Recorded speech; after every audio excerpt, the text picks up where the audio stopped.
Après une mise en œuvre satisfaisante des deux premiers C2D selon la coordonnatrice du secrétariat technique du mécanisme, Djati Diatelea, la troisième et dernière phase du contrat conclu en 2012 entrera bientôt en œuvre.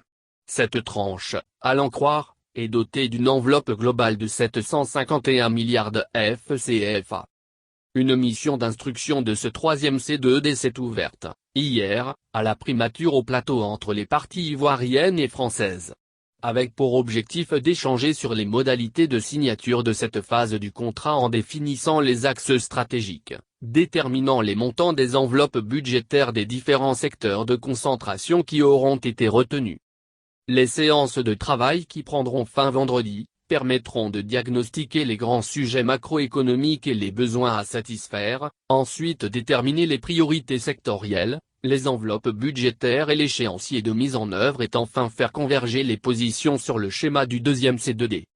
Cette série d'échanges a été ouverte au nom du Premier ministre par le ministre de l'Économie et des Finances, Adama Coulibaly. En présence de plusieurs membres du gouvernement, du secrétariat technique du C2D, de la société civile ivoirienne et française, de l'ambassadeur de France en Côte d'Ivoire, Gilles Huberson, et des plus hauts responsables de l'Agence française de développement, AFD, qui est l'agence d'exécution du C2D.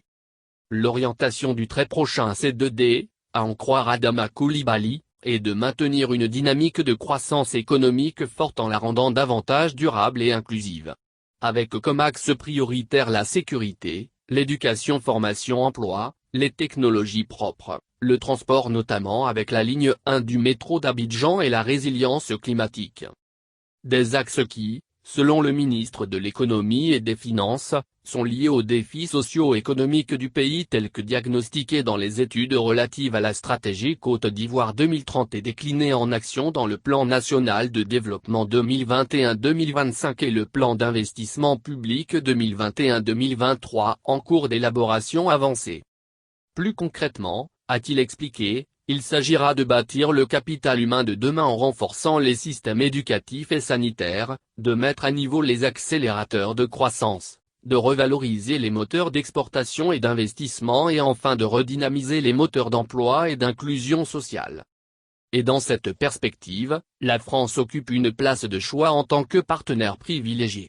Depuis 2012, la France a été un acteur majeur dans la mise en œuvre des plans nationaux de développement à travers les instruments de financement parmi lesquels le C2D, des prêts souverains de l'AFD et des prêts du Trésor, a-t-il ajouté.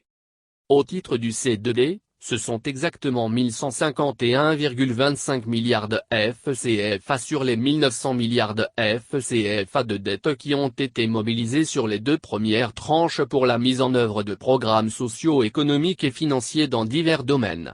L'accent a été mis, à en croire le ministre Adama Coulibaly, sur l'état de droit, la bonne gouvernance, l'éducation, la santé, l'environnement, l'agriculture, les BTP, les transports.